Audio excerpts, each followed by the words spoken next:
This is Eye on Health on Dubai Eye 103.8. With Arab Health. I'm Helen Farmer. You're listening to Eye on Health in association with Arab Health here on Dubai Eye 103.8. And we are talking ageing, longevity, living a long, happy, healthy, good-looking life now, as we're joined by Dr. Vijayeeta, Jairath, a dermatologist at NMC Royal Hospital. Thank you so much for your time. I feel like when it comes to dermatology, a lot of people are being a lot more proactive than reactive than we've seen in recent years. Are you seeing people coming to you wanting to look great rather than with specific skin concerns, perhaps more than ever before? So, of course, I think people are really conscious these days, with a very little of skin issue. They knock your door and say, doctor, So, of course, it is something, our skin is something which reflects ourselves, from the outside. So anything on the skin is something to be concerned by a lot of people here. So, of course.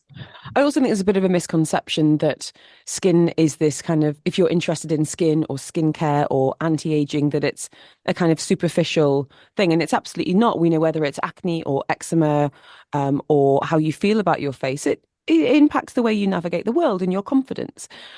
So I'm sure you've had some pretty amazing transformations and stories from patients over the years. And we are talking about aging in particular today. I guess I wanted to ask you in a scientific way, but not too scientific, if you don't mind, Doctor. When the skin is aging, what is happening on a biological, a cellular basis? Can you explain it for us? Of course. See, when we say when the skin is aging, so skin aging is a process which basically involves, it occurs because of a combination of both endogenous and exogenous factors. So endogenous factors means our genes, our genetic makeup, our hormonal changes, and exogenous factors basically come across with our lifestyle, our diet, our habits. So skin aging is a combination of these two things. So when we talk about skin aging, the first thing which the skin starts to age actually at the age of 25. Oh, good grief. That's depressing. Yeah. So the experts believe that, but we start to see the signs of aging only we reach the age of 30, basically.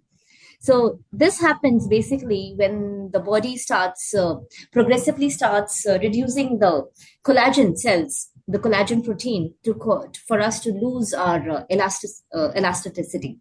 There are 7 signs of aging which come across. When we see ourselves, there's something. What are the first 7 signs when we say, okay, now the aging has started?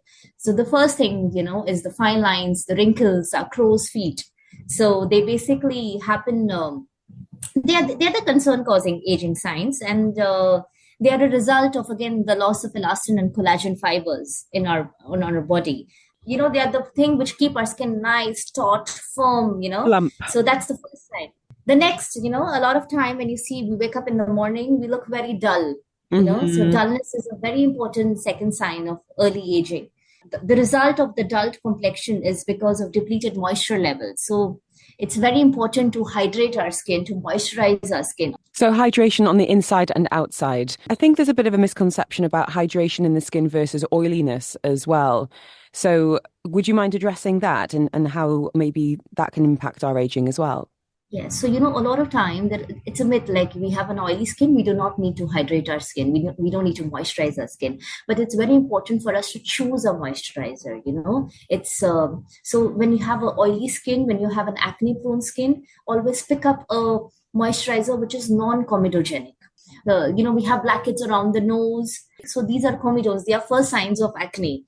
Number 3 would be an uneven skin tone. Age, it causes the complexion to become uneven at certain places, especially around the mouth. Our neck tends to be uneven. The forehead becomes uneven. This may be due to parts of skin harboring more melanin than the others, or even hormonal changes also. If you see people who have, they're obese, they're not having a good lifestyle, they're having something called as PCOS. We see the neck darkening, we see the forehead darkening more. And extreme examples then, what about age spots? They are signs of aging. So as we age, they are a result of our tiny blood vessels which become more visible. So, the reddish brown, they're reddish brown in color, and they're mostly because of exposure of UV rays. Mm-hmm. So, Again, sunscreen is something which is very important. What about the thinning of the skin? When my granny got very old, the backs of her hands, even her shins, the skin became so, so delicate, almost like tissue paper. Why does that happen, doctor? As we age, the skin becomes very rough. It tends to change its the texture. That soft baby skin which we have, it becomes very uneven, becomes thin. Our blood vessels tend to get more visible. I'm sure I speak for a lot of people today.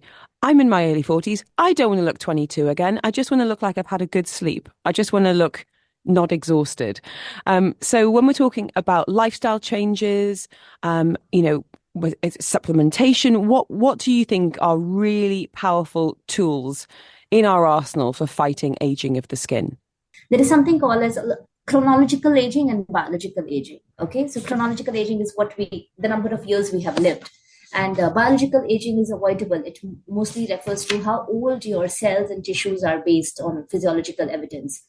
So, for example, like you said, you're 40.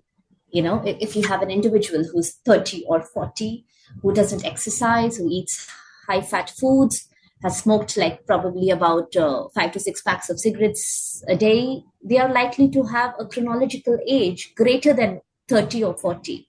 So the single best thing what you can do to your health and longevity is quit smoking. Second, drink in moderation. Sleep well. Again, eat good food. What about, and we are in the UAE, what about sun protection?